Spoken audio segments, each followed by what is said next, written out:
Great, thank you very much, Cece. And I want to echo what the director said earlier and thank everyone for being here, particularly after lunch right now, and I'm glad to be the moderator right after lunch. I want to just again specifically thank all of you who are here today, but also thank everyone who is watching and is a leader in this effort and is going to be an integral partner as we move forward.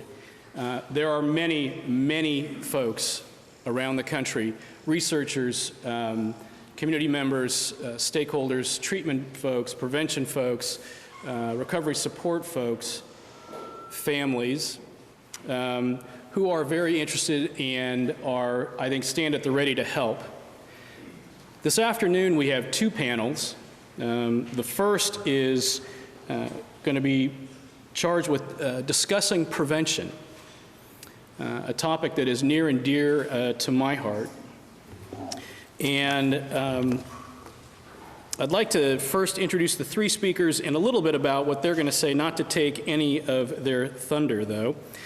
First up is Sharon Amatetti from the Substance Abuse Mental Health Services Administration, SAMHSA. And Sharon is the Women's Issue Coordinator, and she will discuss the state responses to the problem. Next will be Ralph Orr from who runs the State Prescription Monitoring Program. And finally, we will have Dr. Kimberly Kirby from the Treatment Research Institute. And Dr. Kirby will discuss the Community Reinforcement and Family Training, or CRAFT, as a potential strategy for maternal addiction. I'll remind the speakers that we have, we're trying to, Cece's got us on a very tight schedule, and I just want folks to be reminded of that after lunch. Anyway, first up, I'd love to invite Sharon up and to talk about the state responses. Hey, hey, great to see you. Yeah, likewise. Thank you. Good afternoon, everybody. Welcome back from lunch. And there was a lot of interesting conversations at lunch about what we heard this morning. So I'm happy to continue this conversation. I have been working on this issue on and off for much of my career. I think I've been thinking about it for all of my professional career. I remember that when I was a graduate student at UC Berkeley about 25 years ago, there was a woman who was walking up and down Shattuck Avenue there, and she was in late stages of her pregnancy, very disoriented, clearly in need of assistance and clearly under the influence. And I remember how troubling that was to me. And I didn't know what to do. I saw her on more than one day, and I was asking my classmates, I asked one of my professors, have you seen this woman? What should we do? And nobody really knew what to do. I think somebody suggested, well, you should call the police. And that didn't feel right, to call the police, because I didn't know what would happen to her. And so I never did anything. I never called anyone. I just worried about her. And I still think of her from time to time. And I suspect that nothing very good happened to her and her child. And I sometimes wonder, what would I do today if I saw that woman? What would happen if the police did pick her up? Would the response be different 25 years later? I don't know. But so that's just by way of saying that this has been something that has been on my mind for quite some time, and fortunately I've had the type of career that has enabled me to have some professional input on this issue. So I was asked if I would be willing to talk about a publication that we have developed through our National Center on Substance Abuse and Child Welfare. The National Center is, it's one of those specialty type of boutique type of shops that Director Kurlikowski was talking about, a Center for Excellence type of thing that's devoted to breaking down silos. So here we have a silo trying to break down silos, but it's really about working across child welfare, substance abuse, and the courts to help facilitate collaboration so that those agencies and organizations have a more comprehensive and well thought out response to families who are involved in child welfare because of parental substance use issues. And I just want to acknowledge my colleague Elaine Stett from the Children's Bureau at the Administration for Children, Youth, and Families, who is my co-director for that center, and we fund it together and have done some, I think, good work together. So we commissioned our National Center to develop this report. And the report, what we asked them to do is to try to get a sense of what states are doing around substance-exposed infants on a policy level. And so they looked at 10 states in an in-depth kind of way, and what we had them do is really have a conversation with those state agency folks who had a hand in what they were doing around policy and intervention for this issue, and then also looked more broadly to some other states as well to try and get a better handle about what we were learning and what we were seeing. So in order to even begin to do the study, we realized we needed to have some kind of framework to understand what it was we're asking about. I mean, one of the things that people were saying at lunch is how this is such a nuanced issue. There's so many pieces to it, and once you think you got a handle on one piece, it raises another issue. So we wanted to develop a framework for understanding what we were looking at when we were talking to these states.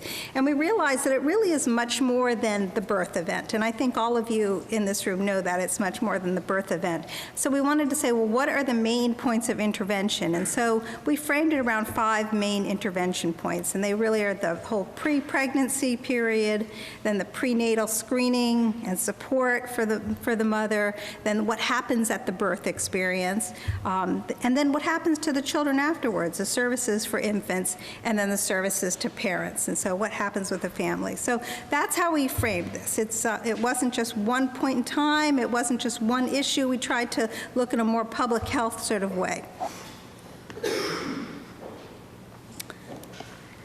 So another way for you to look at this and think about it is how this impacts the mother, the child, and the family through those different points of intervention.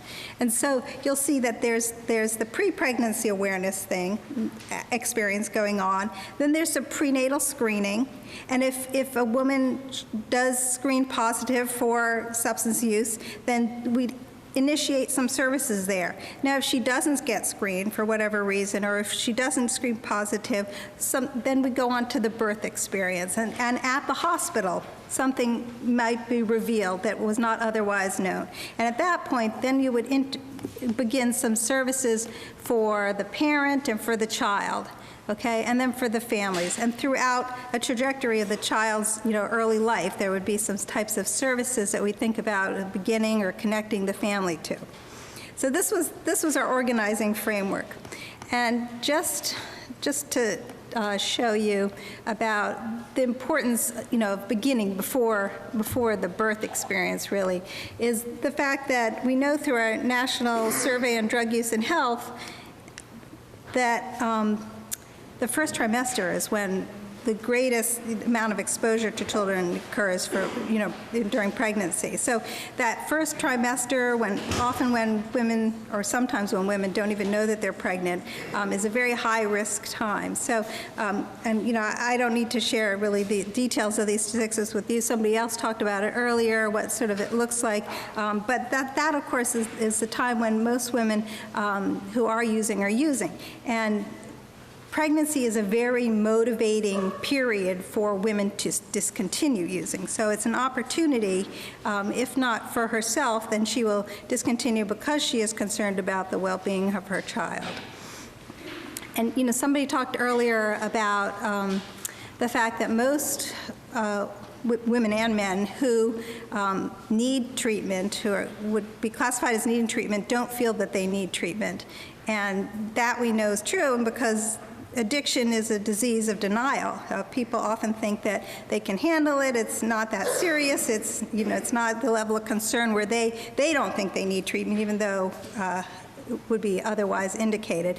But so during pregnancy, a woman might think, well, I don't really need treatment for myself or for my own substance use, but this is something I know that would be healthy for my child. So it is a wonderful opportunity in that way in terms of intervening and getting the attention of the mother.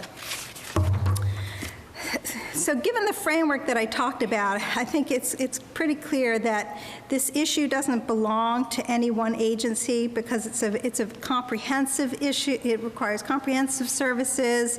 It has to do with prevention and intervention and treatment, and at different developmental stages of the life of the child and in the family. So one of the conclusions we certainly can come to is that no single agency can deliver all of these services. And I think that depending on where you sit professionally, different types of agencies and organizations come to mind about who are the players. You know, some of the partners that we thought were important were, you know, of course, hospitals and federally qualified health centers, physicians, healthcare management plans, public health agencies, maternal and child health, children and adult mental health, child welfare, drug and alcohol prevention, treatment and aftercare, schools and special ed for the children, family dependency courts, child care and developmental agencies, family support agencies, and the list can go on. And I know that you're thinking, oh, she didn't mention so-and-so. That's exactly right. I mean, there's a lot of other important partners who have a stake and a role in this issue. So we did this inquiry with these states, as I mentioned, and we wanted to know what the states were doing. So all of the states have perinatal councils or some kind of coordinating body to address substance-exposed infant issues. Sometimes they are through the IDEA interagency councils, women's treatment interagency councils, early childhood coordinating councils, and that sort of coordinating type body. Several of the states have actually created working groups focusing on fetal alcohol spectrum disorders issues.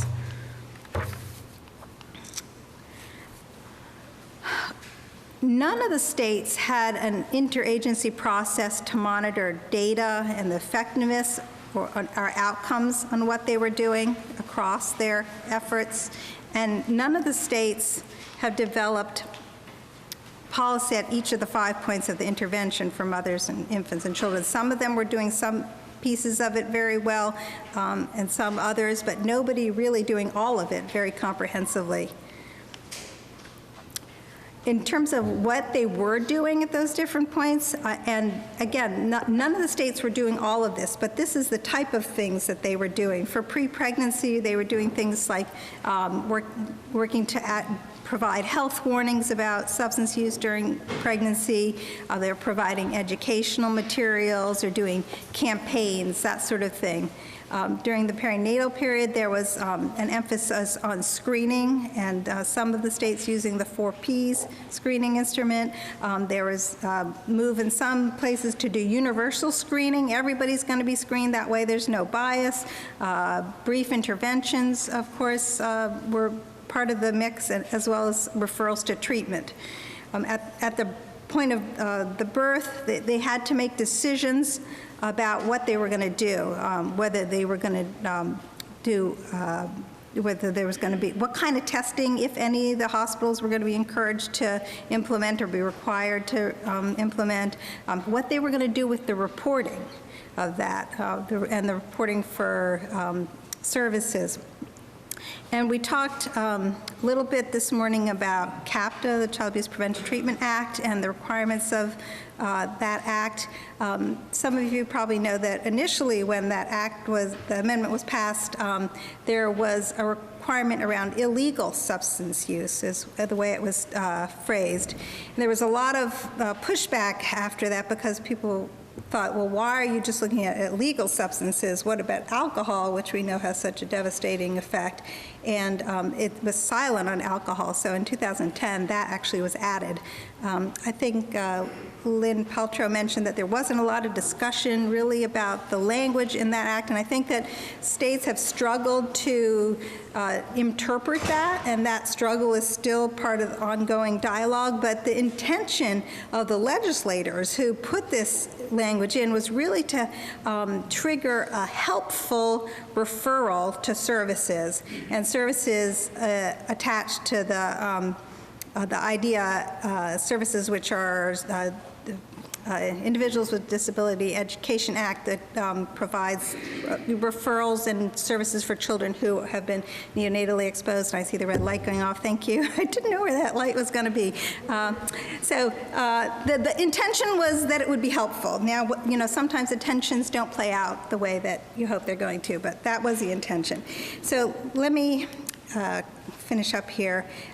We thought about how states could assess what they're currently doing, and we suggested that they look at all the different 5 points of intervention, that they review the results in each of the areas to see how they're doing, to look for what's missing, what are we not asking, what are we not measuring, and really approach it that way.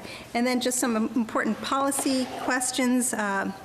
Can pregnancy screening, like using the 4 Ps, be the trigger for upstream services and referrals to treatment? And we also talked about this morning about Medicaid covering so many of the births. So is that a better, is there opportunities there that we're missing in terms of recommended policy?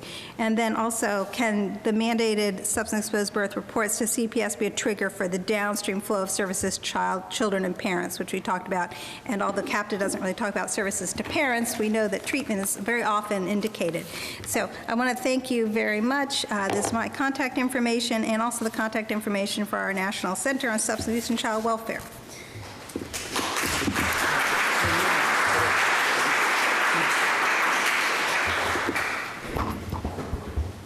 Well, thank you very much, Sharon, and it was great to hear our Berkeley connection. Go Bears. Thank you, Sharon. We were walking those same streets. Up next, I'd like to call up Ralph Orr from Virginia, who leads the State Prescription Monitoring Program. Ralph. And just so you know, for speakers, the light is stage right, so it is over there. Yeah, towards you. Thanks. All right, well, good afternoon, and thank you for the kind invitation to come and speak about prescription monitoring programs. We do call our program a resource for patient management. We started out talking about a resource for patient management for pain with controlled substances, and we were told very quickly that we don't only have issues with controlled substances when they're being used for pain, but we also have other issues such as for benzodiazepines, the stimulants, and all these other types of controlled substance issues, and they all get thrown in together. So we changed our tune a little bit on that, based on that. So basically, I want to really go in, basically a prescription monitoring program is a huge database. Prescriptions are reported to the database, and then the information is made available to authorized users so that they can utilize that information. Our primary purpose is to promote the appropriate use of controlled substances for legitimate medical purposes. Okay? We want to try and prevent misuse, abuse, and diversion. Okay? So we're not out, the purpose of the PMP is not to prevent people from getting prescriptions. We don't want to decrease the number of prescriptions. We're not out to target patients, doctors, or pharmacies. Okay? We're out there to promote appropriate use. Okay? So, next one. So what kind of drugs are reported? Now, every program, I will say that there are 49 states with PMP legislation. 43 of those states are currently implemented. And states have different rules and different capabilities, but in Virginia, we collect information on Schedules 2, 3, and 4. Schedule 2s are the Oxycontins, the morphine, the Ritalin, those products. Schedule 3 is Lortab, the Vicodin, the testosterone, and the codeine, Tylenol with codeine. Schedule 4 is your Valiums, your Xanax, Lunesta, and your Ambien. Those are the top drugs that we collect. Some states collect Schedule 5, which would include nowadays primarily Lyrica is the drug that they're looking for when they collect that. The next one is who must report. In Virginia, all of our pharmacies that are licensed by the Board of Pharmacy must report unless they're covered by an exemption. Okay? We also require non-resident pharmacies to report. That's like our mail-order pharmacies like Express Scripts or Medco or Anthem. And you would not believe how many non-resident pharmacies there are across the nation that report to our program. And the last category is our dispensing physicians. We actually license physicians to dispense. These are primarily physicians that work in urgent care centers And so you go to the urgent care center and you might get a prescription for Vicodin or something like that as an emergency issue. And the other thing that is important to our program is that we now require the reporting and dispensing of those products within 7 days of dispensing. So we have we started out with twice a month, but we've gone to within 7 days. And that really seems to help a lot of providers that were saying there was too big of a time lag. And if you were, and for my SAMHSA friends over there, NASPR, if you were getting a grant from NASPR, one of the things in that grant was this 7 days, within 7 days of dispensing, trying to standardize some of those aspects of these programs. So exemptions. Exemptions include the dispensing within an appropriately licensed narcotic treatment program. Okay, so our opioid treatment programs do not report to the PMP. The administration of a covered substance is not reportable. Okay, the administration or dispensing to an inpatient in a hospital or a nursing home is not reportable. Okay. If you have an inpatient hospice program, that's not reportable. If it's an outpatient hospice, that's reportable. Okay, because those are being filled normally by a pharmacy that's an outpatient type pharmacy. And then the other ones are the manufacturer samples and the indigent patient programs. I will tell you, in my experience, the indigent patient programs normally do not dispense controlled substances. They normally, a lot of them give a voucher, which they have to take down to the local pharmacy, and then that gets reported to us that way. Okay? All right. So very quickly, who can get the information who may get the information? Well, prescribers and pharmacists for their patients. Now, I do need to explain the prescriber bit a little bit. I talked to a group of our community service boards people last Friday, and we had a lot of people there that provide substance abuse counseling and social work type things. And I told them that if they held a license, certificate, or registration from one of our licensing boards at our department, we hold the boards of medicine, pharmacy, nursing, et cetera, they're eligible to get registered to use the program as long as a supervising prescriber authorizes them to be their delegate. Okay, so that when I talk about prescribers and pharmacists, I'm really talking about those delegates are included in there. Pharmacists cannot have delegates, though. Investigators for licensing boards, if they have an opening investigation, and certain law enforcement agents, if they have open investigations. Patients over the age of 18 may receive or request their own prescription history. And just to give you an idea of how much that's used, we've processed 15 requests so far this year for patients. Okay, this next slide is our home page. And I wanted to point out something here real quick. At the very bottom, you'll see that there is well, maybe you can't see it, but on the handout you can. There's a prescription pain management course offering, which is available to all of our licensees at the Department of Health Professions, free of charge, and they can get up to 6.5 hours of CME, and it's a collaboration between us and the VCU School of Medicine. Now, a couple years ago, I talked to the Virginia Maternal Mortality Review Team, and one of their things is that they were looking for, in their 2010 report, they wanted us to continue our education.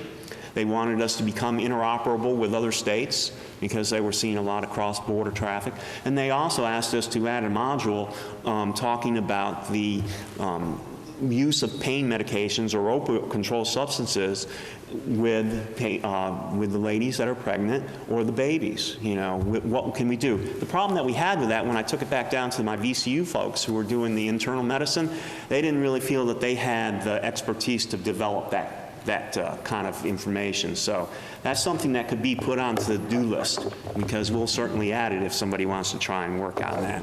Okay, this is our website, and you can always go to it. We have lots of reports, we have lots of statistics, several studies, and all kinds of information. Please feel free to take advantage of that. So if you're a prescriber or a pharmacist and you're not registered, you can click on the not a registered user, become a user, fill in the information, click the submit button, print it out, fax it to me, and we'll get you registered. Okay? As simple as that. No notary required in Virginia. Okay?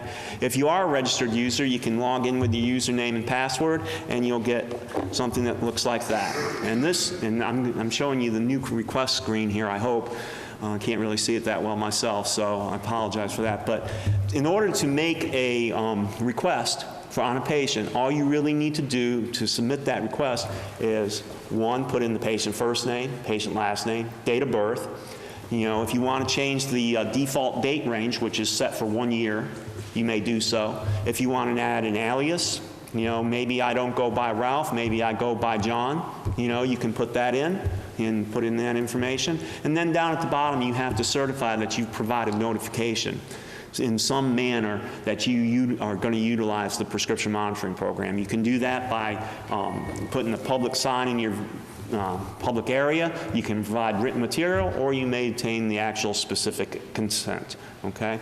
Not all states require that, but we do, okay? And then you hit the submit button, and generally, before you can even turn your eyes away from the screen, you're going to get a report back. And all you do is click on the patient name, and you'll be able to click on the PDF. Or if you have to take your eyes away and go to something else, you can always come back, and you'll click on View Request, and you'll scroll down until you find your patient's name, and you click on that, and you'll be able to pull up the report, which looks like that. Now, there's some important... Every state has slightly different reports, so you do need to look at them very carefully. Please read them carefully. Generally, the basic items that you're going to have on the report are the fill date, the date it was filled, the name of the drug and the strength and the form, the quantity, the day supply, okay, the RX number, the date written in many cases, some kind of way to tell what the patient is or who the patient is. And remember, each patient, we do not collect Social Security numbers or driver's licenses. The patient IDs that are in the system are generated by the pharmacy systems. So that's why you might see 5 or 6 different patient IDs on a patient report, because they go to different pharmacies, okay? Now, if you see 20 or 25 or more patient IDs on your report, that's probably that's a red flag. Okay? Also, you'll have an anagram for the prescriber, so you can get the prescriber name and address, and the address is based off of the DEA registration. And you'll also get a number for the pharmacy, which tells you what the pharmacy name is, the address, and in most cases, the phone number. You'll also get whether it's a new prescription or a refill, and the method of payment. So if you see a hydrocodone or oxycodone paid for by Medicare, and then 2 days later you see one written by cash, there's a red flag for you, okay? So use of the report, I'm going to just skip over this real quickly because I think I'm out of time, but basically we do want to make sure that practitioners know that they can talk about this information with other healthcare providers. That's the important thing, and we encourage them to put it in their charts, and please be aware that we are interoperable and have been for over a year now. So thank you very much, and I look forward to answering any questions later. Great. Thank you very much, Ralph. And next up, I'd like to invite Dr. Kimberly Kirby from the Treatment Research Institute. And we will be, with time, we'll have questions after Dr. Kirby. Thank you. Thank you, David. It's really a pleasure to be here today. Cece asked me to speak with you today about community reinforcement and family training, or CRAFT, as a potential intervention strategy to deal with some of the problems that we've been talking about in terms of engaging women in treatment. And before I move on, I just want to acknowledge my colleague, Dr. Yukiko Washio, who's here today, who has experience in maternal health and has joined me recently, so just recently gotten us interested in these issues. I also want to acknowledge Robert J. Myers. Dr. Myers is the person who initially developed the CRAFT approach. And finally, I want to acknowledge the National Institute on Drug Abuse, who has supported our Parents Translational Research Center at TRI and most of the work that I'll be presenting today. So, CRAFT basically was developed to help family members deal with a treatment-resistant, substance-using loved one. I'm going to briefly describe CRAFT. It basically has 3 goals. First, to engage the IP, or the identified patient, the person who's drinking or using drugs, to engage them into treatment, Second, to reduce that person's substance use. But third, also to improve the functioning of the family member. And I'm going to be referring to family members as CSOs, concerned significant others. In most CRAFT studies, they are family members, but it doesn't have to be a family member, so we use that term. So you get a sense of CRAFT sessions. Generally, there's 12 one-hour sessions. They're very problem-focused. During the session, the family member is trained in specific skills that they can use to deal with those problems. It's a very active session. There's practicing of the skills and giving feedback during the session, and also it's active between sessions because the family members are told to go home and practice this at home as well. CRAFT has many components. I just want to touch on a couple. Components 2, the functional analysis, Component 4, positive reinforcement, and Component 5, and allowing natural consequences. These form the basic behavioral strategies behind CRAFT, which is to help the family member recognize situations where drug use might occur, to understand what the IP is getting out of the substance use, what's reinforcing them for that, and then to provide reinforcement for the things that the IP is doing well, or at least not destructively, and then allowing natural consequences. That's basically training CSOs how to deal with the enabling kinds of behaviors. Most enabling is protecting the person from negative consequences, so we train family members not to do that. The other component that I want to talk about is communication training, which is component number 3. Basically, family members come in with patterns of nagging, begging, and pleading, which are not effective. So we try to give them some communication skills that are more effective. And the 7th component is basically when to recognize opportunities for suggesting treatment entry to this person and exactly how to make that suggestion. There have been 5 randomized trials of CRAFT that I'm aware of. 4 of them are published, and the last one we're currently writing up. What I want you to notice on this slide is that CRAFT has been used to address a wide variety of substances, including opiates. And the last line in there shows what CRAFT has generally been compared against. And for the most part, it's been compared against 12-step approaches such as Al-Anon. And that's a logical comparison because that's generally what's out there and available to people. I'll talk about exceptions as I go along. And I'm going to really blast through these, so I'll let you know what you need to notice in the slide, and if you want to later, you can go back and look at your printouts. So this was the first study of CRAFT. You can see it. They're incredible results. 86% of the individuals that received CRAFT training got their substance-using loved one into treatment, and in the 12-step approach, nobody did. Now, I mentioned there's 3 goals of CRAFT. The last 2 goals, the first one was treatment entry. The last 2 goals are to reduce the substance use and to improve the CSO functioning. And I'm just going to quickly show you that in this study, they actually got significant differences where CRAFT reduced drinking and instances of intoxication. But this is the only study that has found these kinds of significant differences, not only in substance use, but also subsequent studies have shown no differences in family member or CSO functioning. This is another study that was done with the family members of alcoholics. And the only point I want to make here is, once again, you see the effect of CRAFT relative to AFT is Al-Anon facilitation training. But, people have argued Al-Anon's not a fair comparison because they're not trying to get the person into treatment. So in this study, it was also compared to the Johnson intervention. So that would be like the intervention that you may see on the television program where family members get together and try to convince the person to enter treatment. And you can see that CRAFT is doing significantly better than that as well. This is another study that we conducted. It was the first one that was applied to the family members of illicit drug users. And again, you can see very similar effects of CRAFT relative to Al-Anon. This is another study that was done by Bob Myers. And again, you can see a difference between CRAFT and an enhanced CRAFT relative to Al-Anon. And this is the study that we're currently writing up. And in this study, what we did was we again compared CRAFT to Al-Anon facilitation training, but we also looked at a shorter version of CRAFT that we called treatment entry training, which is the third bar there.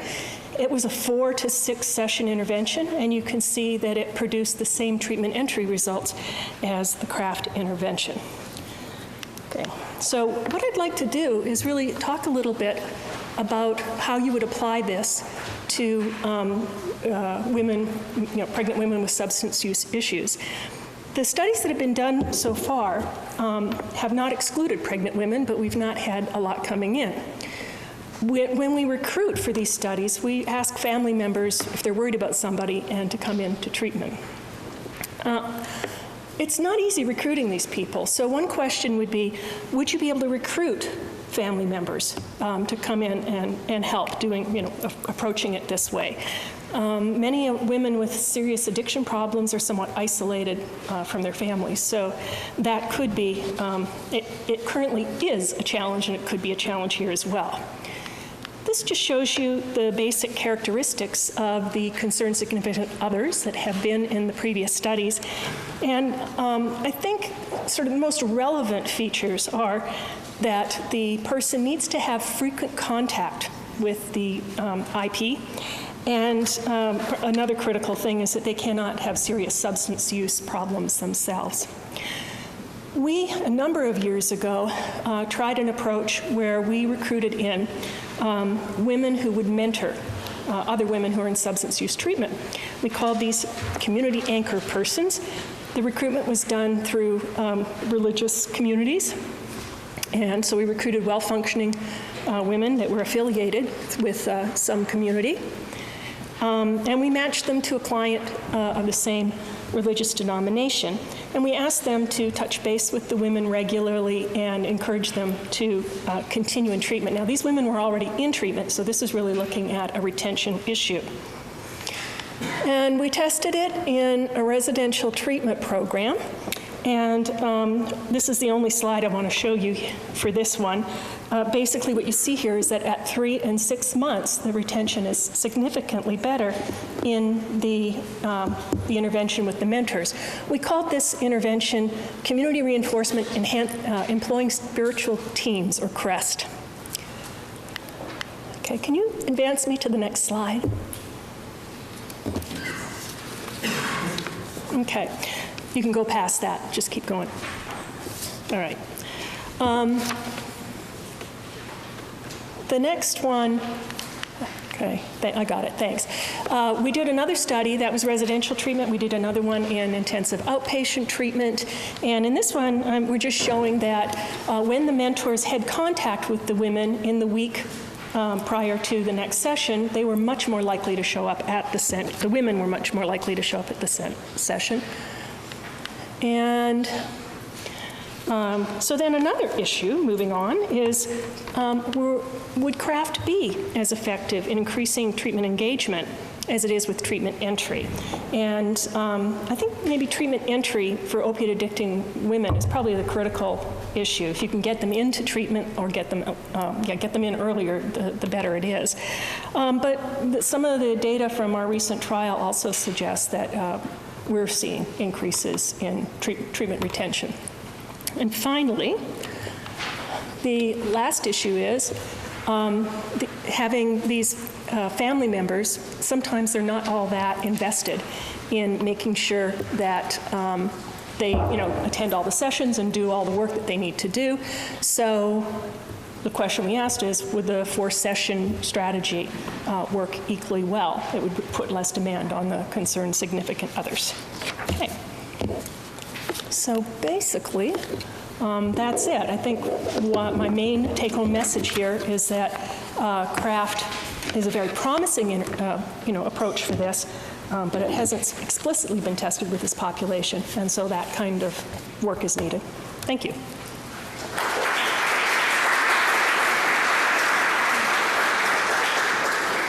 Thank you, Dr. Kirby. We are